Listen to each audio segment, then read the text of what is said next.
네, 시청자 여러분 안녕하십니까. 돈과 세상이 보이는 시간 아침경제 골든타임 박현들입니다. 안녕하십니까. 강수진입니다. 오늘도 다양한 소식들 준비했습니다.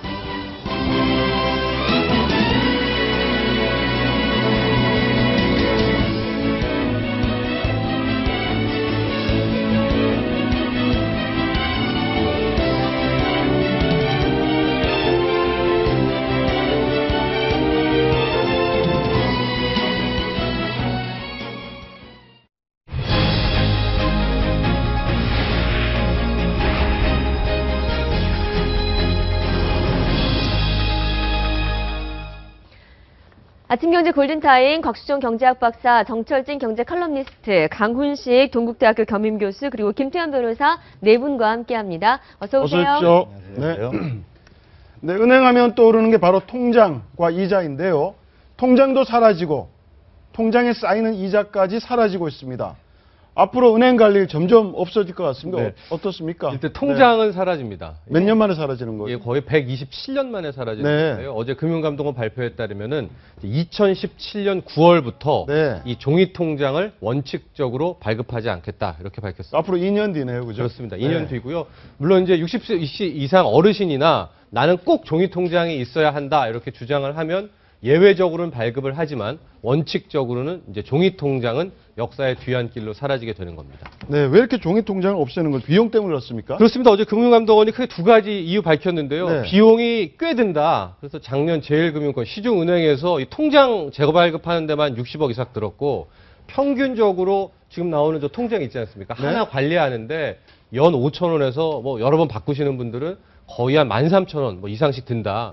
그러니까 네. 굳이 이거를 할 필요가 없을 것이라는 얘기를 많이 했고요. 또 하나는 거래 안정성 측면에서 오히려 효과성에서 온라인 시대가 훨씬 더 적합하다. 네. 금감은 오히려 이런 입장을 전했습니다. 네, 이해는 하는데 또 약간 불안해하는 분들도 네. 있습니다. 손에 쥐는 종이 통장이 있으면 좀 마음이 든든한데 인터넷에 뭐 그런 식으로 통장이 있으면 뭔가 불안하다. 보안 문제 어떡하냐. 예. 라고 걱정하시는 분들 어제 발표에도 뭐 기자간담회에서 많은 기자분들이 실은 요즘 관행도 통장 복사해가지고 사본 보여주는 그런 게 여전하지 않습니까? 그렇죠. 네. 그러니까 거래 안정성도 오히려 이 종이 통장이 있어서 이 나오는 걸 보여주는 게 더 안정되는데 그냥 뭐 온라인으로 계좌 뭐 하나 이런 거 주고받는 것이 어떻게 더 안정성이 있느냐 뭐 이렇게 전했지만은 뭐 당국 입장에서는 이 시대가 시대이니만큼 앞으로 뭐 다가오는 시대를 준비해야 된다 이런 입장을 계속 고수했던 것 같습니다. 근데 사실 저도 통장을 쥐어보지 않은 지가 꽤 된 것 같아요. 거의 몇 네. 년이 넘은 것 같은데. 그러니까 대부분 인터넷 뱅킹, 폰 뱅킹 그렇죠. 이용하지 않습니까?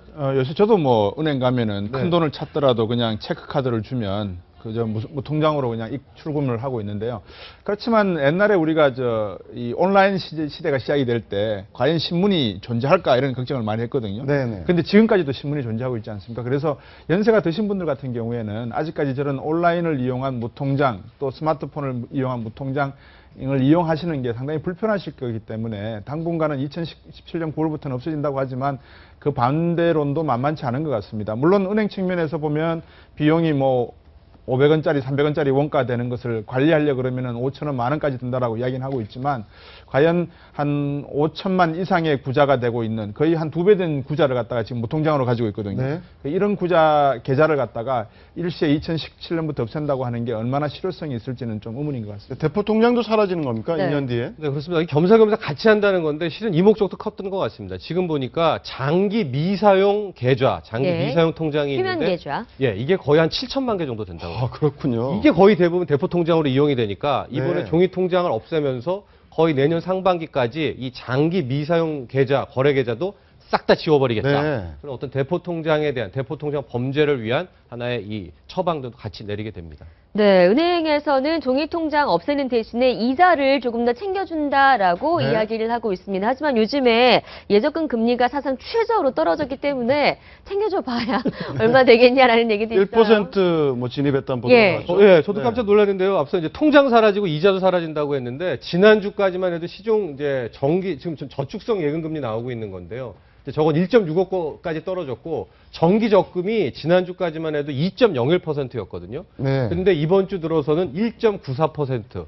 그러니까 저거는 그냥 은행에 넣었을 때 하는 얘기고, 그러니까 평균적으로 적금, 뭐 정기 예금 든다고 해도 이제는 1.94. 근데 이거 이자 소득세 빼면은 거의 네. 손해지는 거는 1.6%, 7% 정도밖에 지금 안 되는 상황이어서 과연 이렇게 되면 정기 예금 또 정기 적금을 들어야만 되는 건가 그런 또 갈등도 생기게 보통 이제 상업은행들은 예대차, 마진 차이로 이제 영업을 하거든요. 네. 예금금리 같은 경우에 한 1.6에서 1.7% 정도를 주지만 대출금리는 한 3.5% 정도를 받기 때문에 그 차이가 한 1.6%포인트 되지 않습니까? 이제 그거로 영업을 하고 영위를 하는데 최근에 이렇게 금리가 낮아지다 보니까는 금융사도 금융사 나름대로 고민이 깊은 것 같습니다. 예를 들면 보험사 같은 경우에는 수익률이 한 4%에서 5%를 내야지만 이미 그 상품에 가입한 분들에게 예정된 약속했던 그런 혜택을 돌려줄 수 있는데 그 정도가 지금 안 되다 보니까 보험사라든지 기타 뭐 다른 금융사들도 상당히 저금리에 따른 영향을 받고 있지 않나 하는 생각도 듭니다. 네, 통장에 따박따박 쌓이는 이자 보면서 행복했던 시대 이제 네. 뭐 지나가는 것 같습니다.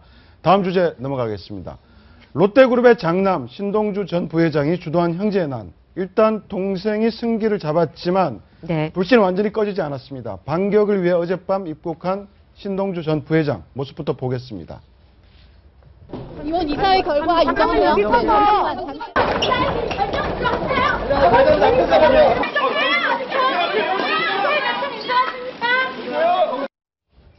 어제도 치열한 뭐 취재 경쟁이 벌어졌는데요. 예. 하지만 기자들의 질문에는 침묵으로 일관했습니다. 어떻습니까? 지금 이렇게 귀국한 이유가 뭐라고 보세요? 일단은 이제 하루 만에요. 분위기도 많이 바뀌었고 후속 취재들이 많이 나오게 됐는데 네. 이제 당초에는 신격호 총괄회장이 뭐 약간 건강 이상설 같은 것들도 나오지 않았습니까? 근데 지금 하루가 지난 이 시점에서는 신격호 회장, 그러니까 아버지 입장에서 상당 부분 차남의 신동빈 회장 말고도 이 신동주 부회장에게도 마음을 열었던 것이 이제 확인되고 있습니다. 네. 속속. 그러니까 아버지는 이제 작년까지만 해도 완벽하게 차남에게 모든 것을 물려주기로 했는데 실은 신격호, 이 창업주 신격호 이 총괄 회장의 마음에 어떤 조금의 변화는 분명히 있었던 것으로 지금 나오고 있는 겁니다. 근데 이제 뭐 미소를 띠면서 입국장을 빠져나왔고 무엇보다도 네. 양복 기세 롯데 네. 이 배지를 달고 나온 걸 보고 아직도 경영권에 대한 미래는 버리지 않았다 이런 해석도 나오고 있어요. 예. 주주총회로 반격에 나설 가능성이 있습니까? 그것은 일단은 없을 것 같고요. 왜냐하면 네. 이제 어떤 뭐 이번에 주주총회와 이사회도 아닙니다. 모든 이사회에서 네. 다 아웃이 됐거든요. 신동주 부회장. 결과적으로 한다면은 이제 지분 싸움. 그러니까 일본 롯데온드리스를 놓고 펼치는 지분 구조 경쟁을 가지고 네. 아마 차세대 신동빈 동생이죠. 회장에게 공격을 할 가능성이 가장 높습니다. 그러니까 한국과 일본 롯데 계열사를 모두 지배하고 있는 지주회사가 사실상 지주회사가 일본 롯데홀딩스지 않습니까? 그렇습니다. 거기 이제 최대 지분을 갖고 있는 게 광윤사라는 일본 네. 포장재 업체고요. 예. 이 지분을 둘러싼 이제 지분 경쟁이 본격화될 거다 이런 말씀이시잖아요. 네, 이 그림을 한번 잘 보시면 네. 될 것 같은데 핵심이 롯데홀딩스입니다. 그 위에 있고 이제 한국의 호텔 롯데가 지주회사 격을 하지만 역시도 이제 롯데홀딩스의 지배를 받고 있는데 여기 구조가 상당 부분 묘합니다. 네. 그래서 이 신동빈, 신동주 이게 장남 차남이 거의 20%대로 동일하고 우리 사주가 12%가 갖고 있고 네. 광윤사라는 약간의 정체불명의 회사가 한 27% 정도를 갖고 있는데 지금 나오는 이제 이야기가 저 광윤사라는 회사의 지분 나오고 있죠. 예. 이 종업원순 3명이고 달랑 원래 세 명입니다. 당시에는 포장재라는 게 네. 껌이랑 과자 만들었을 때 아마 60년대에는 그 포장재를 만들었던 회사 같은데 지금은 약간 모호한 회사가 됐는데 저 광윤사의 지분의 50%를 이제 신격호 창업주가 갖고 있다는 네. 거예요. 그러니까 만에 하나 신격호 회장이 저 광윤사에 대한 지분 모두를 큰아들이나 혹은 이제 차남인 신동빈 회장에게 주지 않을 경우에는 상당 부분 롯데홀딩스 내에서의 지분 경쟁은 아주 심화될 수가 있는 거죠. 지금 보시면 일본 롯데가 전체 매출이 한 5조에서 6조 정도 되고요. 네. 그다음에 한국 롯데가 한 74조 정도. 한 80조 정도 됩니다. 네네. 16배 정도 되는데 그럼에도 불구하고 아까 말씀하셨던 광윤사가 전체 일본 롯데홀딩스의 또는 최대 지분을 갖고 있는 걸로 나타나면서 이 부분에 대한 이제 어느 정도 지배 구조가 상당히 어느 쪽으로 움직일까가 관심인데 29% 광윤사에 대한 지분도 역시 신동빈, 신동주 두 회장과 전 부회장이 가지고 있는 걸로 그렇게 이야기합니다. 이제 나머지 지분에 대해서 과연 신격호 지금 총괄회장이 누구에게 줄 것인가 더해서 아마 신영주 씨입니까? 롯데 장학재단. 예. 그쪽에서 신영자 씨. 신영자 씨. 네, 네. 그쪽에서도 똑같은 지분을 가지고 있기 때문에 아마 이런 형제 간의 어떤 이합 합산이 어떤 모습으로 비춰질까가 아마 한 관건인 것 같습니다. 그러니까 일본의 지주회사, 그러니까 롯데의 지주회사인 일본 롯데홀딩스 네. 최대 주주 광윤사 이 회사도 참 관심인데요. 네. 직원이 달랑 3명이라면서요. 그렇습니다. 그러니까 활동을 하고 있는 것 같지는 네. 않고요. 네. 이거 2002년 이후로는 뭐 알려진 바가 없습니다. 그러니까 제가 말씀드렸던 그 지분 구조도 2002년 기준으로 다 지금 말씀을 네. 드리는 거고요. 지금 근데 어제 나온 것은 이제 신동빈 회장 측에서는 일본 롯데홀딩스의 안정적 지분을 확보했다. 그러니까 이제 본인 그렇죠. 지분이 한 20% 있고 네. 우리 사주가 모두 신동빈 회장 편을 들었거든요. 그러니까 32%의 지분을 확보한 건데 이 외에 어디선가 한 20% 이상을 더 확보를 했다라고 밝혔거든요. 예, 네, 절반이라고 이 부분에 대해서는, 얘기하더라고요. 네, 절반이 넘는다고 했으니까 아마도 이 롯데홀딩스의 지분 구조에 대한 이제 취재나 보도들은 오늘 이상 계속 나올 것 같습니다. 제가 알기로는 저게 비상장 기업이고 또 일본법에 의해서 비상장 기업 같은 거는 공시라든지 이런 거 할 필요가 없거든요. 그렇죠. 그래서 정확한 지배 구조를 모르고 있는 게 네. 하나의 궁금점인 것 같습니다.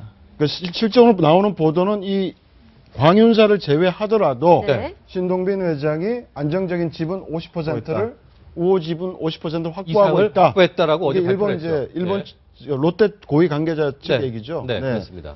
그럼 어떻습니까? 지금 신동빈 회장이 유리한 고지를 선점했지만 일부 보도에서는 예. 뭐 신동주 전 부회장이 9일 동안인가요? 예, 그러니까 10일 지금 동안 석고되지 신동빈 않아서, 회장이 네. 유리한 고지를 점령을 했지만 이틀 만에 일본에서 신동주 전 부회장이 이제 귀국을 한 네. 것은 사실 아버지의 마음을 잡기 위해서다. 그런데 그 롯데 쪽에서 줄줄이 이제 해임이 됐을 때 네. 지난 4월에 아버지 사무실 앞에서 10여일 정도 부인과 함께 석고대죄를 한 일이 있다고 합니다. 그 오늘 아침에 네, 알려졌는데 조간의 단독 예. 보도인데요. 이제 작년 말로 거의 이제 장남이죠. 이 신동주 전 부회장이 다 아웃이 됐었는데 이후로 이제 부부가 계속해서 아버지인 신격호 창업주에게 이제 계속 뭐 사죄를 했다고 합니다. 특히 이제 지난 4월에서는 이 신격호 창업주가 롯데호텔 34층에 집무실이 있는데 네네. 거기 앞에서 이 두 부부가 거의 열흘 넘게 예. 2주 가까이 문 앞에서 이제 석고대죄를 하고 예, 있었다는 눈물을 흘리면서 눈물을 흘리면서. 무릎을 그래서 꿇고 직원들이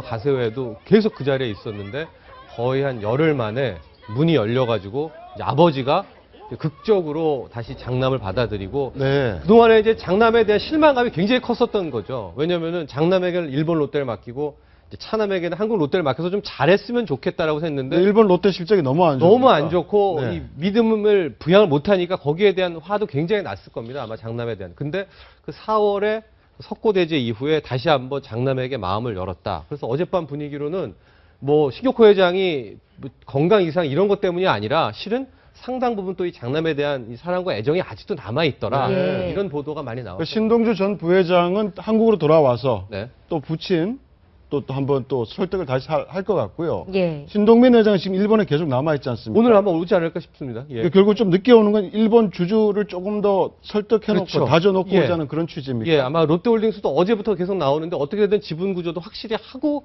오는 게 네. 낫지 않겠습니까? 일단 이제 우리 사주 같은 12%는 그러니까 신동빈 회장에 선언을 했었고요. 신격호 회장이 장남에게 일본 롯데를 맡겼다라고 했을 때는 그만큼 일본 롯데가 사실상 한국 호텔이나 롯데 호텔이나 여러 가지 롯데 유통에 대한 지배 구조를 전체적으로 관할하고 있으니까 아마 큰아들에게 모든 것을 맡기고 싶어 했었던 것 같습니다. 네. 근데 구체적인 내용은 어떤 관계가 틀어졌는지는 모르겠지만 지난해 그런 그 4월에 전격 해임을 당하고 난 다음에 상당히 내부적으로 많은 문제가 있었던 것처럼 보이지만 그것이 나오지 않고 있는 상황이고 그래서 추측이 나오는데 저는 그렇습니다. 뭐 대기업들이 옛날에 뭐 현대도 그렇고 이런 왕자의 난이라는 이야기들을 언론에서 많이 하고 계시는데 이런 모습을 보면서 돈이 많건 적건 이렇게 아버지가 이 입장 정리를 이런 식으로 해가지고는 상당히 이 밑에 기업들에게는 좋은 이미지를 국민들에게 주기는 힘들지 않을까 하는 생각이 들거든요. 이거 보도 이제 계속 나가잖아요. 네. 롯데 일반 소액주주들이나 종업원들 무슨 생각 들까요? 이게 만약 개인 재산 물려주는 거라, 뭐 개인 재산 제한이겠죠, 주식이니까. 네. 아버지가 빌딩이 많아요. 아들이 와 석고대죄 합니다. 저 이제 잘할게요. 그래, 너 빌딩 너 가져라. 그럴 수 있죠. 이거 회사거든요. 거대한 회사 아닙니까? 기업이 그룹이에요, 재벌 기업. 근데 큰아들이 아웃됐다가 아버지 정말 잘할게요. 호텔 앞에서 10일 석고대죄하니까 그래? 너 좀 해볼래? 뭐 하나 주고. 또 같이 일본 갔다가 또 작은 아들 나오니까 너 안 돼가 다시 오고. 또 큰아들은 또 아버지 설득하라고. 이게 글쎄 이거를 바라보는 롯데라는 게 호텔 롯데, 저 롯데자가 롯데쇼핑 다 상장기업인데 상장기업 네. 투자한 주주들과 저게 종업원들 무슨 생각을 들까요? 이거 항상 뭐 재벌 기업들의 이 오너 승계에 대한 문제가 얘기가 나온 게 어제 오늘 일이 아닌데, 글쎄 실제로 신경코 회장 그것 때문에 이제 신동주 회장 아웃시켰다 다시 복귀했는데 그런지는 모르겠으나 그 보도가 정말 사실이라고 하게 되면 롯데라는 우리나라 재계 5위 기업이 어떤 경영권에 대한 승계 과정에 있어서 후계자를 결정하는데 그런 굉장히 1차적인 이유로 이 결정이 왔다 갔다 한다는 거를 보고 있는 외부의 저희 시선들이 곱지만 않을 것 같아요. 네, 롯데 내부에서는 분명 그런 생각이 들 수도 있겠다라는 생각이 듭니다. 신동빈 회장 같은 경우에는 어제 귀국 비행기표를 네. 끊었다가 예약을 했다가 취소를 했다고 하는데 임직원들에게 메일을 보냈습니다. 메일 내용 한번 보실까요? 불안감, 혼란 드리게 되어서 죄송하다. 국민 여러분께도 심력 끼쳐드려서 송구하다. 롯데가 오랫동안 지켜온 기업 가치, 개인의 가족 문제로 흔들려서는 안 될 것이다. 라면서 흔들리지 마라.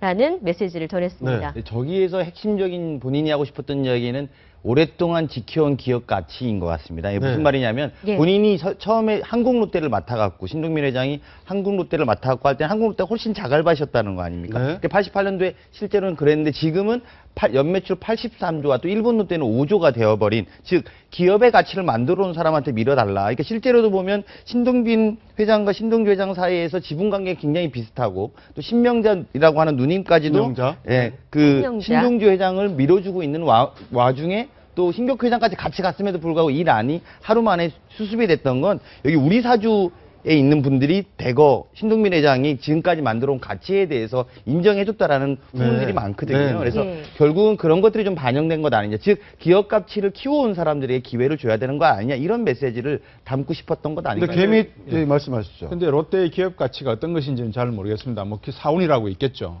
근데 한국 기업 가치라고 하는 것은 세월이 변함에 따라서 늘 변하기 마련입니다. 한국에서 롯데가 지금까지 해온 하나의 기업으로서 활동을 놓고 보면 상당히 유통 분야나 또 화학 분야에 상당히 많은 매출액을 올리고 있는 것도 사실이지만 호텔이나 기타 백화점 같은 서비스 시설을 통해 가지고 국민들에게 비춰진 여러 가지 시각은 아직까지도 그렇게 기업 가치라고 하는 게 충분히 다른 대기업에 비해서 전통적인 그런 이미지를 갖고 있다라고 말할 수 있는가라는 데서는 의문이 듭니다. 그런 점에서 놓고 보면 아버지 입장에서는 비록 일본 롯데라고 하는 게 5조 원 정도밖에 매출이 없지만 이것이 일본이라고 하는 선진화된 사회와 한국이라고 하는 선진화로 나가는 사회에서의 어떤 그 경쟁 구도를 놓고 본다 그러면 당연히 한국에서 더 많은 가치를 창출할 수밖에 없는 구조이기 때문에 이것이 어떤 과정을 통해서 롯데가 지금의 기업을 이루었는가를 좀 더 고민해 본다면 그 미래적 가치를 더 고려하는 것도 한번 생각해 보지 않나 싶습니다. 네, 주총 대결로 이제 시선이 모아지는 가운데 선대에서 네. 형제들 간에 또 신격호 총괄회 회장 형제들 간에서도 갈등이 있었다면서요. 이제 과거 얘기이기도 네, 한데요. 네. 어떤 롯데뿐만이 아니라 이 우리나라 뭐 기업의 전반적인 문제였었고 네. 또 이게 비단 우리나라 문제만도 아니었었는데요. 이제 당시에 보면은 뭐 신격호 신춘호 농심회장이 있었죠. 또 신준호 프로밀 회장. 그러니까 저런 갈등들이 뭐 현재 뭐 효성에서도 진행되고 있고 우리 네. 금호에서도 있었고 뭐 계속된다는 하나의 이제 지분 구조에 따른 하나의 갈등이라고 보여집니다. 삼성가가 그나마 뭐 삼남매가 이렇게 된 게 오히려 이례적이었다 이렇게 볼 수가 있겠죠. 알겠습니다. 대를 잇는 롯데그룹 왕자의 난 그 결과가 궁금합니다. 네. 다음 주제 넘어가겠습니다.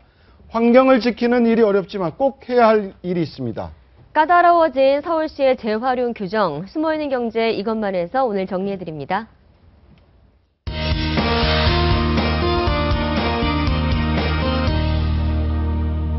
네, 유용하고 재밌는 숨어있는 경제 이것만. 오늘은 과자 봉지를 버리면 과태료 10만 원. 너무 까다로운 서울시의 재활용 규정에 대해 알아보겠습니다. 커피 믹스나 과자 봉지, 라면 스프 봉지를 쓰레기 종량제 봉투에 담아버리면 과태료 10만 원을 내야 한다는 사실 알고 계셨나요? 지난 3월 서울시의 재활용 규정이 강화됐는데요.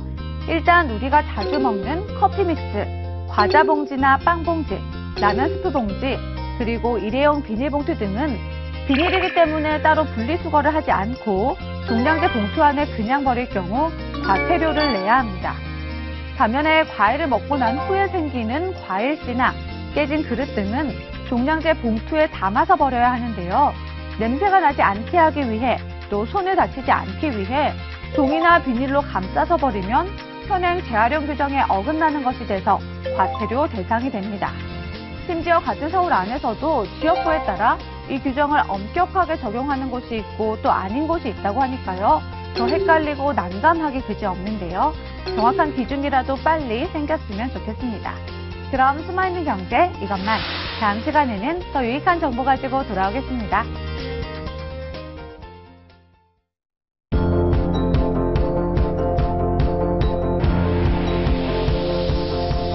It's a beautiful night.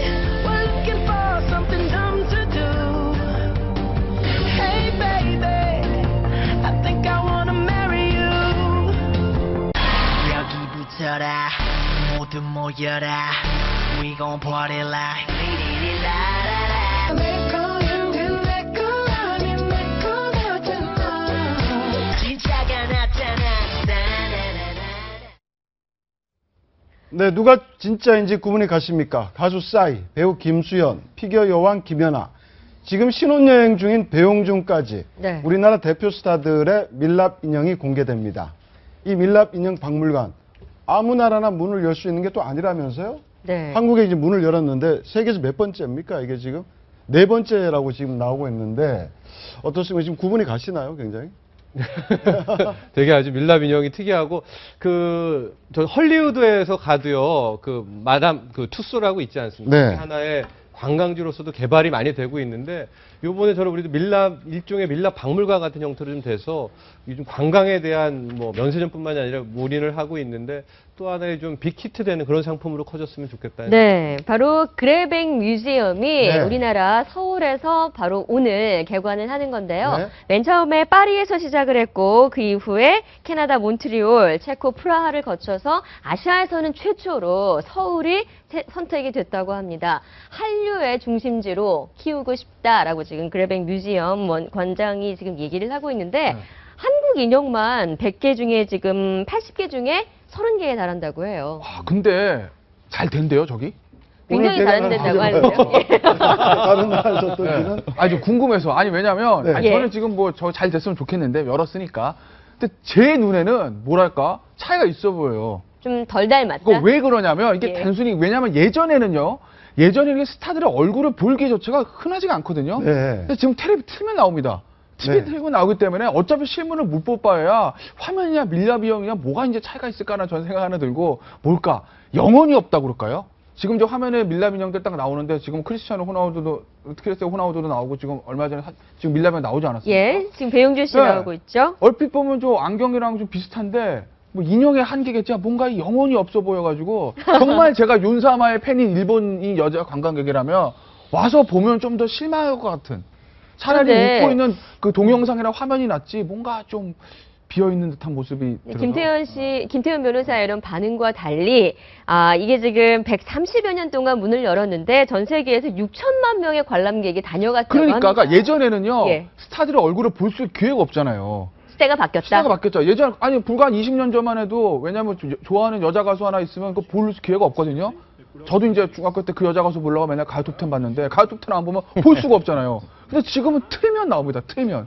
실제로도 이제 그런 면도 있는데 제가 이제 작년까지도 이제 맨하탄에서 이렇게 좀 보면은 거기도 예. 아까 잠깐 말씀하신 마담 투루소 이런 공간들이 있습니다. 네. 밀랍 인형들로 헐리우드 스타들이 맨하탄 안에 이렇게 쭉 있는 공간들이 그렇죠. 있는데 생각보다 도대체 누가 갈까 저도 이제 김태현 변호사처럼 그런 생각을 했음에도 불구하고 실제로 아시아계 뭐 중국 분들이나 이런 분들이 가서 사진 많이 찍고 그 입장료 내고 가는 프로그램들이 관광 투어 형태로 좀 배치가 되어 있기 때문에 사실 아마 잘 모르겠습니다만 우리나라에도 특히 중국 관광객들이 오면 마땅히 또 갈 데 있는 공간 중에 하나가 또 생긴 것 아닌가 이런 생각이 좀 듭니다.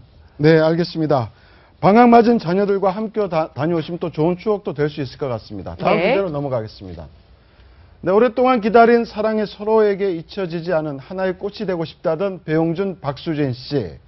남해에서 꽃 같은 신혼여행을 보내고 있다는데요. 이 신혼여행에 동참한 사람들이 있다면서요. 네, 그렇습니다. 신혼여행은 단둘이 가는 거 아닙니까? 원래 그런 줄 알았는데 네. 배용준 씨와 박수진 씨는 약간 남다르더라고요. 어제 또 골프 라운딩 영상이 공개가 되지 않아 사진이 파파라치에 의해서 찍히지 않았습니까? 보셨나요? 아니, 사진 못 봤는데 보니까 저기 지금 나오고 있네요. 뭐 김성은 씨, 정조국 씨 부부랑 동행했다는 거 아니겠어요? 그렇습니다. 그러니까 뭐 아마 부인끼리 친분일 것 같아요. 김성은 씨하고 저 박수진 씨가 그 먹방 뭐 무슨 로드라는 뭐 있죠. 네. 그 방송에서 먹방 이제 방송 같이 해가지고 두 분이 친분이 있으니까 아무래도 부인끼리 인연으로 부인의 가장 친한 친구 커플과 같이 신혼여행을 가서 뭐 라운딩을 즐기고 있는 것 같아요. 근데 왜냐면 글쎄 같이 뭐 골프만 쳤는지 숙박까지 같이 했는지 모르지만 워낙 그 신혼여행지가 크더라고요. 예. 네. 너무 크니까 둘이 이렇게 있으면 좀 썰렁하고 재미없을 것 같기도 해요. 그러니까 저래도 뭐 친한 커플 데리고 가서 같이 술 마시고 뭐 놀고 뭐 이렇게 했을 수도 있겠다라는 생각은 드네요. 그 20여 명의 지인이 동행을 했다고 하는데 이런 신혼여행은 좀 흔하지는 않죠. 아마 요즘에 또 네. 하나의 뭐 트렌드로 자리 잡고 있는 그런 것도 아닐까요? 부인 박수진 예. 씨 측의 요구로 아마 이렇게 지인들을 동행한 것 같은데. 이게 트렌드, 비용을 누가 부담했는지 모르지만 일반인들도 하고 싶어도 할 수가 없어요. 그렇잖아요? 아니 뭐 제가 신혼여행 가는데 지금 친구 커플 데려가면 친구 커플이 자기 돈 내고 올 사람도 몇 사람이나 있을 것이며 아니면 내가 비용 부담 다 할 테니까 내가 예. 무슨 타이티에 섬을 하나 빌렸어. 너희들 다 가지. 이렇게 할 수 있는 사람이 우리나라에 몇 명 있겠어요. 윤사마 빼고는. 그러니까 사실은 저게 트렌드로 발전하기에는 경제적인 어떤 격차가 너무 커서 쉽지는 않을 것 같고 뭐 배용준 씨 입장에서 그런 점은 있었을 것 같아요. 왜냐하면 우리 미국 같은 경우에는 그 웨딩 파티 같은 게 굉장히 지금 이렇게 좀 영화도 있는 것처럼 굉장히 네. 활성화되어 있잖아요. 같이 결혼식들은 둘만의 이제 잔치니까 친구들과 같이 놀고 이런 것들이 있는데 우리나라는 사실 그런 게 없거든요. 뚝딱 해가 30분에 끝나고 밥 먹고 패백하고 이제 신혼여행 떠나잖아요. 하객들 다 집에 가고. 그러니까 아무래도 좀 배용준 씨랑 박수진 씨 같은 경우에는 둘만의 결혼식을 좀 더 화려하고 재밌고 멋있는 파티를 좀 꾸미고 싶었겠죠. 더군다나 예. 국내로 뭐 외국으로 가는 것도 아니고 차만 타고 남해 갈 수 있고. 남해 크더라고요 보니까. 네. 100명도 들어가 있던데요 거기. 예. 여러 사람 데리고 가서 파티할 수 있죠. 지금 이 화면을 보면서 약간 멘붕 상태인 게 앞에서 롯데 이야기 했지 않습니까? 네. 재벌가 이야기. 그 다음에 또 다른 연예 재벌의 지금 결혼식 장면을 보면서 저는 신혼여행을 부산 해운대로 갔었는데 해변가를 거닐다가 사진 찍자 그러다가 네. 사진기 가져왔니? 그러니까 당신이 챙기지 않았어? 그래서 서로가 안 챙겼더라고요. 그래서 네. 신혼여행 사진도 없습니다. 아, 그런 상황인데 20명이나 얘기네요. 친구들을 데리고 네. 가서 이렇게 뭐라 그럴까요? 아주 재밌게 노는 모습을 보면서 세대 간의 어떤 차이감도 느끼고 아까 말씀하신 어떤 그런 어떤 빈부 간의 어떤 격차도 좀 느끼면서 여러 가지가 좀 오버래핑 되면서 조금은 좀 멘붕 상태입니다. 예. 네, 메르스 여파로 국내 경기 얼어붙은 가운데 남해 이제 신혼여행 온다니까 남해 주민들이 플랜카드까지 걸었다면서요? 네, 네. 아마 네. 배용준 씨 자체로 그 남해를 택한 것이 그 메르스 때문에 그 관광에 대한 위축이 많이 또 네. 작용을 했다고 하는데요. 지금 보이는 저런 이제 프랭카드를 좀 붙여서 남해가 의외로 굉장히 좋고 관광의 요즘에도 불구하고 홍보가 좀 미숙하다고 뭐 그래야 될까요? 네. 의외로 잘 안 가는 관광지이기도 네. 합니다. 우리나라에. 근데 한 번씩 갔다 오신 분들은 저 남해에 대한 칭찬들 많이 하는데 이번 기회에 겸사겸사 뭐 윤사마도 갔다 왔으니까 남해가 여수라는 곳은 여수 밤바다라는 노래 때문에 굉장히 활성화가 됐거든요. 그렇죠. 네. 남해도 한번 여수 못지않게 저런 모멘텀이 됐으면 좋겠다는 그러니까 연사마 신혼여행지 그렇게 그렇죠. 해서 좀 그런 식으로. 관광지로 네. 좀 이렇게 붐업이 됐으면 좋겠다 그런 말씀이시죠? 네. 사실 남해 저쪽은 상당히 아름답죠. 예. 사실은 그 동양의 나폴리라고 불릴 정도로 네. 통영도 있고 뭐 거제도 있고 상당히 많은 관광 명소가 있을 수 있는데 방금 말씀하신 대로 앞으로 일본 관광객이나 중국 관광객들에게 하나의 한류 바람을 또다시 일으킬 수 있는 그런 장소라 그러면 배용준 씨나 박수진 씨의 저런 허니문 장소가 또 다른 하나의 명소가 될 수 있으면 하는 바람은 뭐 가질 수 있죠. 네. 네, 그런가 하면 또 결혼식 피로연 네. 현장의 모습도 공개가 돼서 또 한번 화제가 되고 있습니다. 배용준 씨가 신부 박수진 씨에게 영원한 사랑을 약속했다고 하는데 영상 자체가 좀 화제가 되고 있어요. 나 네. 모르게 좀 훔쳐보는 느낌은 들지만 잠깐 보실까요? 어쨌든 굉장히 피로연 자리에서 참가자가 찍어서 올린 거죠? 예. 네, 유튜브에 올린 것 같습니다. 예. 네, 밤에 피로한 장소고요. 정말 이제 부부가 된 한 쌍이 정말 영화처럼 손이 어디에 위치해 있는지가 상당히 좀- 영화처럼 네. 행복해 보이는 그러니까. 아니 아까 김태현 변호사께서 미국 결혼식 이야기를 하셨으니까 네네. 일반적으로 미국 서민들의 결혼식은 교회 단항이나 이런 곳에서 조용하게 같이 예배를 보면서 결혼식을 올리고 피로연은 그냥 파티장에서 같이 양가 친척들이나 친구들이 모인 상태에서 그렇게 저렇게 피로연을 합니다. 그렇지만 헐리우드 또 스타들에 비한다 그러면 저거는 또 아주 뭐라 그럴까요? 준수한 거죠, 사실상. 예. 그런 측면에서 놓고 보면 배용준 씨의 저런 피로연 장면은 뭐 지인이 찍은 사진이긴 합니다만 젊어서 좋겠네요. 아주 풋풋한 냄새가 납니다. 네, 이 둘의 결혼식에 참석한 송승헌 씨는 15년 동안 배용준 씨를 봐왔는데 이렇게 행복한 모습은 처음 처음 봤다라고 또 언론 보도를 통해서 밝히기도 했습니다. 그런가 하면 네. 지금 피로연에서 또 화제가 되고 있는 게 배용준 씨가 굉장한 와인 애호가로 알려져 있지 않습니까? 그래서 피로연에서 터뜨린 샴페인과 또 음식 뒤에 나왔던 와인이 굉장히 화제가 되고 있어요. 네. 어떤 어떤 교수님도 와인입니까? 와인 애호가시라는데 네. 소개 좀 해주세요. 저는 와인을 좋아하긴 합니다. 예. 많이 근데 저렇게 비싼 와인들은 마주 접하지는 못해봤는데요. 네. 실제로도 이 결혼식 전에 그 박진영 씨하고 배용준 씨가 예전에 그 블로그에 올린 글이 한번 되게 화제가 된 적이 있었습니다. 그때 이제 샤또 몽로즈라고 하는 1990년 빈티지, 그 오래된 빈티지를 자주 먹기는 어렵거든요. 네. 근데 그렇게 하면서 되게 관심을 가진 적이 있었는데 실제로 지금 나오고 있는 프랭크 몽빌이라고 하는 100년 가약, 저 술의 특징, 전 샴페인으로 쓰였던 술인데요. 저 술의 특징은 100년 된 포도나무에서만 수출해서 네. 나온다라는 겁니다. 그래서 또- 100년 가약이라는 네, 그렇습니다. 그래서 이제 영원함을 상징하는 오랜 샴페인. 시간 기다려야 되는. 그렇습니다. 그러니까 되게- 네, 그냥 이 포도나무에서 나오는 것들이 바로바로 할 수도 있지만 네. 100년 된 포도나무에서만 먹는다는 거고요. 또 잠깐 더 비쳤던 샤토네프 디빠프라고 하는 이 술은 여러 가지 네, 발음이 좀 그랬네요. 발음이 아주 예술입니다. 예. 그래서 여러 가지 술을 이제 포도주가 그 단품으로 뭐 멜로시라든지 샤도네라든지 단품으로 한 품종에서 꺼내기도 하는데 여러 개의 품종을 섞어서 만들어서 화합과 뭐 이런 또 조화 이런 것들을 뜻하는 술이라고 합니다. 그래서 포도주는 아까 말씀드린 그런 거, 그리고 샴페인은 100년 된 영원함, 이 두 가지를 상징하는 술을 써서 또 사람들에게 또 관심과 또 사랑이 좀 더 담긴 자리가 아니었나 이런. 네. 배용준 씨 와인에 긁힌 게 많죠. 와인과 사람이란 책도 냈었고요. 네. 그다음에 72년산 스페인 와인 한 종류가 배용준 와인으로 이름도 됐고 그렇습니다. 상당히 와인에 원래 조예가 좀 있었던 걸로 그렇게 네. 알고 있습니다. 예, 와인부터 뭐 피로연, 네. 영상까지 모든 게 다 화제가 되고 있는 것 같습니다. 그런 만큼 영원토록 아름다운 사랑 갖고 갔으면 좋겠네요. 자, 다음 소식이 그런데 이렇게 영원해야 할 사랑이 비극적인 사기로 결론을 맺은 얘기 넘어가 보도록 하겠습니다. 김태현 변호사가 이 드라마 같은 사랑 이야기 정리를 해주실게요. 예, 시청자 여러분. 한 번도 만나보지 못한 여성이 카카오톡에 보여준 미모의 사진을 건네면서 내가 이 사람이다. 근데 내가 1조 원대 거액 상속을 받았어. 근데 나 백혈병이 있어가지고 곧 죽는다. 그냥 너 나한테 잘해주면 이 돈 너 다 줄게. 이렇게 하면 믿으시겠습니까? 실제로 믿고 손해를 본, 피해를 본 범죄가 일어났습니다.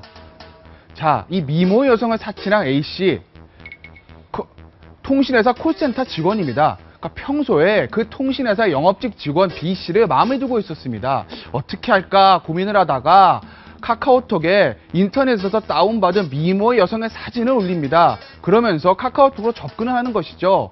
당신 내가 평소에 눈여겨봤는데 굉장히 마음에 든다.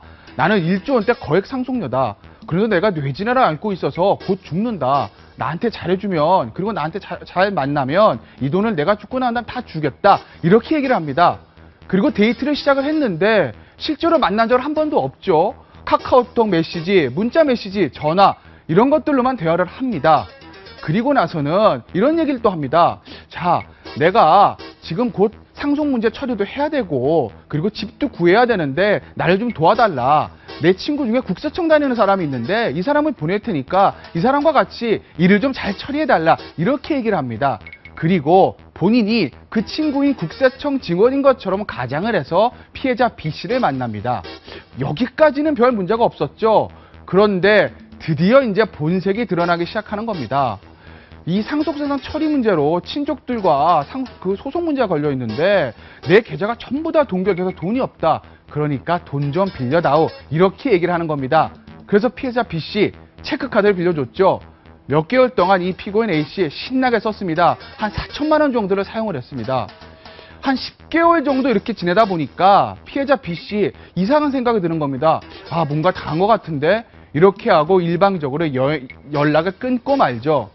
그러니까 피고인 A씨가 돌변하기 시작하는 겁니다. 협박하기 시작하는 거죠. 야, 네가 나를 성폭행한 거 아니냐? 이거 내가 경찰에 신고하겠다. 그리고 네 친구들한테 전부 다 알릴 거야. 인터넷에 다 띄울 거야. 이런 얘기를 합니다. 그리고 실제로 피해자 B씨의 카카오톡 친구들에게 이런 얘기를 띄우죠. B씨가 나를 강간을 했다. 이런 얘기까지 이 카카오톡에 올리고 맙니다. 결국 모든 범행의 들통이 나서 1심에서 실형을 선고받고 구속되게 됐는데요. 그런데 시청자 여러분, 이러한 유해 사건 굉장히 많습니다. 피고인이 남성인 경우도 있고요. 여성인 경우도 있습니다. 그런데 차이점과 공통점이 있습니다. 차이점은요. 피고인이 남성인 경우에는 대부분 고스펙을 자랑을 합니다. 여성인 경우에는 미모를 자랑합니다. 공통점은 있습니다.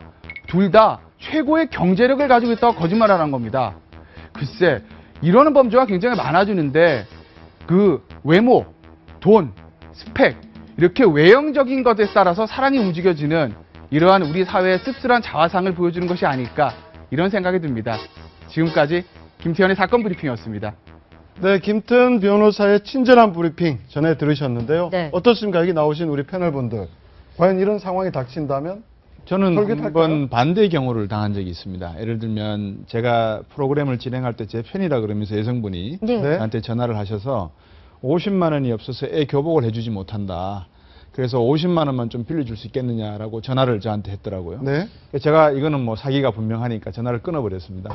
그럼 다시 전화가 와서 울먹이면서 이제는 연기를 하시는 거죠. 그래서 제가 가만히 생각하다가 이 연기까지 하는 걸 보면 50만 원 정도는 받을 만한 가치가 있다 싶어서 제가 그냥 받지 못할 걸 생각을 하고 보내줬거든요. 그 전화번호 아직도 저한테 있습니다. 가끔 제가 전화를 하면 전화를 받거든요. 네. 왜 자꾸 전화를 하느냐? 이 사람이 아직도 다른 사람에게 피해를 주고 있나 안 주고 있나를 제가 궁금해해서 네. 그래서 저한테는 전화를 다시는 하지 않습니다. 네. 근데 저도 어느 정도 괴롭혀야죠. 50만 원치는 뽑아야 되죠. 생각보다 그런 사람이 좀 많은가 봅니다. 많습니다. 예. 그런데 지금 참 상상하기가 힘든 게 저렇게 쉽게 속아 넘어갑니까?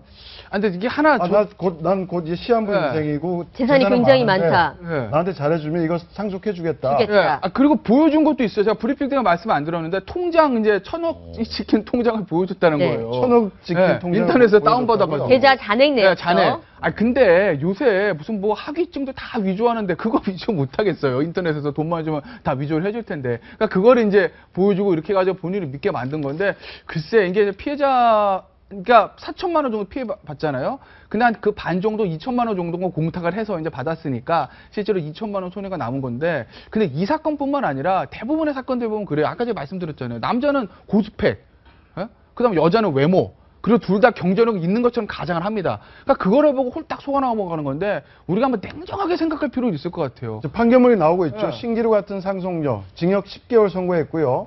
가상의 인물을 내세워 피해자를 속이고 재산상 이득 얻은 것. 그러니까 죄질이 매우 불량하다. 죄질은 매우 불량하죠. 그러니까 진짜 죄질은 불량하니까 실형이 맞는데 우리가 결국 이게 뭐 이 사람은 나중에 뭐 단죄하고 이런 문제가 아니라 피해를 막아야 되잖아요. 그러니까 사기 같은 경우 피해자가 일단 1차적으로 주의를 해서 나한테 오는 피해니까 그걸 막아야 되는데 우리가 냉정하게 생각할 필요가 있다는 거죠. 피해자가 남자든 여자든 왜 나한테? 진짜 이거 냉정하게 생각. 왜 나한테 저런 그 미모의 상속녀가 왜 나한테 1조를 왜 줘? 네. 이거를 우리 한번 생각을 해보신다는 거예요. 남자도 마찬가지, 여자도 마찬가지고. 네. 매번 비슷한 이야기들이 나오는데 국민들의 상식선에서 잘 이해 안 가는 것들이 있지 않습니까? 그런데 국권화폐 이야기, 네. 뭐 국권화폐가 몇 조가 있다, 네. 뭐 또는 뭐 통치자금으로 쓰였던 뭐 잔금이 남았다. 네. 그렇죠. 매번 저희들이 보면 참 국민들이 보면 이해가 안 가면서 매번 이런 것들이 또 반복적으로 때가 되면 나오는 그런 느낌을 받고 있는 거예요. 그 통치자금 문제도 저한테도 한번 왔었어요. 어떤 분이 뭐 똑같아요. 뭐 통치자금 나오고 금괴 나오고 꼭 나오는 게 전 무슨 대통령 비자금. 그렇죠. 전단 비자금이에요. 예. 그래서 이거를 뭐 우리가 다 이렇게 잘 처리해주면 얼마나 주겠다. 통장을 가져왔어요. 사본 찍힌 거를. 예. 2조예요, 진짜. 세봤어, 공을 이렇게 세봤더니. 2조. 2조. 예. 이거를 뭐 어떻게 해주면 뭐 네, 해주겠다는데. 김재현 변호사도 받으셨고 저도 금괴가 있다는 걸 받은 적이 있거든요. 예. 저는 일단 50만 원 사기를 당해서 상당히 저희 둘이 뭐 공통점이 있는 거예요. 저는 안 당해서 그냥 가세요. 하고 이제 돌려보냈죠. 어쨌든 네, 이런- 모두 전화는 네. 많이 받으시네요. 예. 이런 사기들이 횡행하는 것 같습니다. 네, 다음 주제 이어갈게요. 네. 목소리 성형 들어보셨나요? 이게 원래는 목소리 떨림 등 발성 장애가 있는 경우 필요한 시술인데 그렇죠. 요즘 10대, 20대들 사이에서 유행한다고 합니다. 왜 그런 겁니까, 지금? 그러니까 요새 성형을 하다 못해가지고 얼굴을 다 하잖아요. 그러니까 목소리 성형도 한다는 거예요. 그러니까 예전에 목소리 성형 왜 힘들다고 그랬냐면 트랜스젠더들이 얼굴 성형 다 하고 가슴 수술하고 성전환 수술까지 하지 않습니까? 그러는데 안 되는 게 목소리라고 그랬거든요. 그 당시에. 네. 극단의 남자 목소리는 이제 어쩔 수가 없다고 그랬는데 이제는 십몇 년이 들어 기술이 발전해서 이 목소리 성형도 한다는 거예요. 그러니까 이 성대 쪽에다가 필러를 놔가지고 성대 근육을 좀 조정을 한다는 거죠. 그렇게 해서 목소리 성형을 한다는데 근데 글쎄요, 뭐 허스키 보이스 목소리에 성대에 필러를 맞는다고 한들 그 목소리가 우리 강수진 아나운서 목소리처럼 될 수 있을까? 그건 저는 개인적으로 좀 의문이 있어요. 예, 네. 지금 보시는 것처럼 시술이 근데 목에다가 직접 주사를 주입하는 형식입니다. 이 목소리 성형에 사용되는 게 바로 보톡스인데 일반적으로는 근육을 이완시키거나 뭐 미용 쪽으로 주름 펴는 데 사용을 되지 않습니까? 네. 어쨌든 시술 경험자 네. 그리고 의사의 목소리 한번 들어보시죠. 처음에는 효과가 좀 있더라고요. 근데 두 번, 세 번 맞아 보니까 나중에는 목소리가 가가지고 그 목이 좀 아프게 느끼게 될 수도 있고 목소리가 약간 뒤집히거나 그래서 오히려 불안정한 목소리가 초래될 수 있고요. 네, 안정성이 검증되지 않는 이런 예. 목소리 성형까지 받는 거 결국 취업난 때문에 아닙니까? 면접을 위해서 많이 서글픈 받는다고 현실인데. 하더라고요. 아, 그렇죠. 그러니까 목소리가 이제 굉장히 목소리가 음성을 되게 중요시하는 분들도 있잖아요. 네. 그러니까 취업이 안 되니까 취업하고 싶은 취업 준비생 입장에서 뭐든지 해보고 싶은 거죠. 그러니까 뭐든지 나를 좀 돋보이고 플러스 1점이라도 더 받고 싶은 게 심정 아니겠어요? 네. 그래서 이제 얼굴 성형하고 젊어지는 게 보이게 하고 하다가 이제 목소리까지 건드리는 건데 그 목소리 성형 같은 경우 아직 보편화된 것도 아니고 조금 전에 이비인후과 전문의 나오셨지만 부작용도 있을 수 있고 효과가 확실하지 않다고 하니까 이런 부분들은 사실 조금 좀 주의해서 하셔야 될 것 같아요. 근데 한국 분들이 저렇게 이제 성대 쪽에다가 또 보톡스를 맞으시고 옛날에는 영어를 잘하기 위해서 혓바닥을 잘라내는 성형수술이라고 해야 됩니까? 외과 수술까지 받은 적이 있지 네. 않습니까? 방금 말씀하셨다시피 어떤 스펙을 쌓기 위해서 이런 자기 몸에다가 칼을 대고 또 뭐 보형물을 넣는 이런 것들이 너무나 이렇게 언론을 타게 되고 또 이런 사건들이 발생하게 되면 어떻게 일반인들은 받아들여야 될지 모르겠습니다. 물론 뭐 취업 문제도 상당히 중요한 이슈가 되고 영어 잘하는 것도 중요한 이슈가 되는데 그걸 위해서 저렇게 부작용을 우려하지 않고 몸에다가 보톡스를 넣거나 칼을 혓바닥을 잘라낸다는 것이 얼마나 사회적으로 이해가 되고 또 받아들여질지가 의문입니다. 네, 알겠습니다. 이번엔 정치권 얘기 나눠보겠습니다. 새정치민주연합 문재인 대표. 지역구인 부산과 연결고리가 약해지면서 당내선 내년 지역 총선을 우려하는 목소리가 높아지고 있습니다. 이런 가운데 부산 3선 조경태 새정치연합 의원이 문 대표에게 쓴소리를 던졌습니다. 한번 들어보시겠습니다. 노무현 정신이 뭡니까? 예? 백이 좋은 건 하겠다라고 말만 늘어놓지 마시고 부산 출마를 통해서 장렬히 산화하는 그런 모습을 보여주길 바랍니다. 네, 문 대표에게 부산 출마해라 라고 조경태 의원 요구하고 있습니다. 앞서서 새정치연합의 안철수 의원에게도 네. 부산에 나와라 라고 요구를 하지 않았습니까? 유독 부산인 이유 어디에 있을까요? 부산이 중요는 하죠. 네. 그러니까 왜냐하면 이제 그 영호남 지역 갈등 아니겠습니까? 결국 노무현 대통령도 부산에서 이제 바람을 일으켜가지고 물론 당선 안 되셨지만 성공한 거나 마찬가지인데 부산에 조경태 의원이 있지만 지난 12대 총선 19대 총선 같은 경우는 문재인 대표가 사상에서 출마하면서 어느 정도 바람을 일으킨 거 맞거든요. 그러니까 그런 부분들에 있어서 문재인 대표는 부산을 놓칠 수는 없을 것이고 또 본인의 정치적인 고향이기도 하니까 하지만 본인은 총선 불출마를 선언했습니다. 예. 누군가는 가야 되겠죠. 그러니까 안철수 의원 당신 부산고등학교 나왔잖아.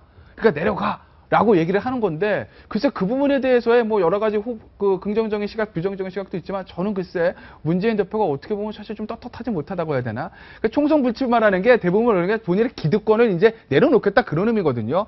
호남 출신 정치인이 호남에서 내가 출마 안 해서 기득권 내려놓겠다. 그래서 김무성 대표가 나 이제 영도 출마 안 해. 그건 기득권 내려놓는 게 맞죠. 영도는 김무성 나가면 되니까. 근데 문재인 대표가 사상에서 이번에 나오면 쉽게 될까요? 그렇지 않거든요. 그런데 내가 그걸 안 나가는 것을 마치 모든 기득권을 내려놨는 약 포장을 하고 그 자리에 이제 사지에 안철수 의원 내려가세요라고 하는 걸 보면 글쎄 문재인 대표 어때 앞뒤가 조금 바뀌었다는 생각이 좀 들어요. 아니 이제 뭐 실제로는 두 가지 측면이 다 죄송합니다. 두 가지 측면이 다 맞물려 있다고 봐야 되는데요. 한 가지는 조경태 의원이 부산에서 3선을 한 그렇죠. 그러니까 본인이 이제 부산에 3선을 한 거고 또 거기에 이제 비주류 의원이거든요. 그래서 네. 이제 주류에 대한 공격인 그런 측면들이 또 있을 거고 또 2012년에 같은 경우에는 김영춘, 문재인, 문성근 이렇게 해서 삼각편대라고 해서 부산의 좀 영남 진출에 대한 삼각편대라고 네. 해서 좀 이렇게 바람을 좀 일으켰던 지점들이 있습니다. 그래서 조경태 의원이 부산에서 3선을 한 정도의 또 당의 최고위원을 지낸 분이니까 부산의 선거 바람을 지금부터 좀 준비해야 되지 않느냐. 한편으로는 이런 고온이 될 수 있을 것이고 또 한편으로는 주류 비주류의 싸움 또 이런 연장선 상에서 해석할 수 있을 것 같습니다. 그 네. 조경태 의원 지역구를 가보시면 조경태 의원이 상당히 그 지역구를 잘 닦아놨습니다. 잘 닦아놨다는 말은 거의 뭐 상주하다시피 하면서 지역 구민들과 접촉을 하고 소통하면서 3선이 될 수밖에 없다라고 하는 인정할 수밖에 없는 그런 분위기를 느낄 수 있거든요. 문재인 의원에게 저런 말씀을 하신 건 뭐 장렬하게 산하하라 해서 결론까지 내셨지만 뭐 영도에 가서 또는 사상에 가서 선거에 나온다. 영도 같은 경우에는 30% 정도가 호남 쪽 출신의 주민들이 많습니다. 어떤 그런 비율을 놓고 뭐 어떤 상렬이 산하하라고 결론을 냈지만 그런 의미가 아니라 제가 보는 입장에서는 아까 우리 강훈식 교수가 말씀하셨다시피 아마 9월이나 10월쯤 되면은 본격적인 새정치민주연합 안에서 문재인 대표 흔들기에 나서지 않을까라고 하는 하나의 그 시그널 정도로 저는 그렇게 받아들이고 싶습니다. 네, 그 손혜원 바로 새정치연합 홍보위원장이죠. 이분에 들어서면 굉장히 지금 새정치민주연합 홍보 전략이라든지 많이 바뀌고 있는데 지금 당명 네. 바꾸는 것도 지금 거의 수면이 떠오르고 있죠. 제가 이제 손혜원 그 홍보위원장 실제로 한번 뵀더니 네. 굉장히 맑은 분이더라고요. 그러니까 표현이 좀 정확하지는 않을 수 있는데 정치 쪽에 이런 관점이나 방향을 갖고 계신 분이 아니에요. 그래서 정확하게 홍보적인 관점에서 말씀을 하시는 것 같고 또 의외로 이런 홍보적인 관점에서 이야기하는 게 의외로 조금의 파장을 좀 일으키고 있는 것 아닌가. 그래서 뭐 셀프 디스라든지 또 지금 이어서 이제 당면 개정 논란도 보통은 이게 뭐 민주가 들어가냐 안 들어가냐 이전에는 그런 논란들 갖고 쭉 끌고 왔었던 관점들이 아니라 실제로 홍보적인 마케팅 측면에서 이러이러한 애로사항이 있다라고 이야기를 해서요. 사실은 당 주변이나 안팎에서 저 이야기를 오히려 전문가적 관점에서 말하고 이야기하고 있기 때문에 좀 만류하기 좀 쉽지도 않은 게 있고요. 두 번째는 실제로 손혜원 홍보위원장을 저런 분으로 모신 거예요. 그러니까 새정치민주연합에서 보면 저런 전문가적인 식견을 갖고 좀 와달라. 그러니까 지난번에 대통령 선거 때 새누리당이 갖고 있었던 그 조동원 홍보위원장이셨나요? 예. 그분이 들어오면서 일으켰던 바람 이런 것들을 좀 보면서 문재인 대표가 손혜원 홍보위원장이 오면 이런 것 좀 변화를 시켜달라고 요청한 게 있어서 그런 것들을 계속 만들어 나가고 있는 것 아닌가 이런 생각이 듭니다. 네. 안철수 의원도 한 보도에 따르면 당명 변경 뭐 반대하지 않는다 이런 뜻을 밝혔다고 하는데 실제 전혀 불가능한 얘기는 아닌 것 같죠, 현재로서. 그렇죠. 그러니까 네. 안철수 의원이 그전에는 네. 민주라는, 그 새정치라는 단어를 꼭 내가 고집해야 되겠다. 네. 이제 이랬던 지점들이 있는데, 이제 그런 것을 이제는 고집하지는 않겠다. 즉, 홍보적 관점에서 하는 것에 대해서 좀 열어놓고 보는 것 같습니다. 근데 당명 변경이라 홍보도 중요한데 그 이제 부차적인 문제인 게 근본이 중요한 거죠. 그러니까 조동원 홍보위원장을 극찬을 받았던 거, 그러니까 단순히 새누리당이라는 이름과 그게 사실은 어떻게 보면 단순히 당명 바꾸는 게 아니라 그 새누리 그 당시에 한나라당 지지자로서는 어떻게 보면 굉장히 금기시하던 색깔 아니겠습니까? 빨간색. 그 빨간색으로 당의 색깔을 바꾸고 이름을 바꾸는데 단순히 외형적인 측면만이 아니라 당시에 박근혜 비대위원장의 당의 운영 방향 자체도 바꿔보는 거 아니겠습니까? 약간 좌클릭으로. 그러니까 당이 혁명적으로 그렇게 바뀌는 상태에서 거기다가 홍보가 얹혀지니 그게 시너지 효과가 나는 거고. 네. 그러니까 그 조동원 홍보위원장은 지난 7.4 재보선 때 그 카우보이 모자 쓰고 반바지 입고 그런 홍보 전략까지 이제 플러스가 됐던 거지. 그렇지 않은 상태에서 아무것도 바뀌지 않은 상태에서 모자만 쓰고 반바지 입으면 그게 무슨 효과가 있겠어요. 그러니까 이제 손혜원 홍보위원장은 셀프 디스도 좋고 다 좋고 당명 바꾸는 것도 좋은데 문제는 그거는 손혜원 홍보 그분의 할 수 있는 역할 이상의 것인데 당의 방향 자체가 뭐로 가냐가 중요한 거죠. 여기서 이름만 바뀌고 색깔만 바뀌어도 무슨 의미가 있을까요? 네. 당의 근본이 바뀐 상태에서 홍보도 바뀌고 이름도 바뀌고 로고도 바뀌어야 그게 의미가 있죠. 지금 배가 있는데 엔진실을 맡고 있는 기관장하고 조타수를 맡고 있는 조타수하고 두 사람이 배를 움직이는데 한 사람은 좌측으로 가려고 그러는데 한 사람은 오른쪽 깜빡이 놓고 왼쪽 가려고 하는 그런 형태가 될 가능성을 지적하셨거든요. 안철수 의원이 방금 말씀하신 멘트를 제가 가만히 읽어보니까 상당히 좀 순진하다는 생각이 듭니다. 왜냐하면 혁신적인 내용만 바뀐다면 자연스럽게 바뀌는 게 옳다라고 이야기를 했는데 자기 스스로가 이미 새정치라고 하는 이미지가 많이 퇴색되고 있다는 것을 인정하는 발언일 수가 있거든요. 네. 그런 측면에서 보면 안철수 의원이 아직까지 정치적인 어떤 게임을 하기에는 좀 풋풋한 냄새도 난다라는 게 긍정적인 평가지만 좀 비관적으로 표현하면 아직까지 좀 멀지 않았나 하는 생각도 듭니다. 네, 알겠습니다. 정치권 얘기까지 풀어봤습니다. 오늘 말씀 고맙습니다. 감사합니다. 네, 지금까지 아침경제 골든타임이었습니다. 고맙습니다.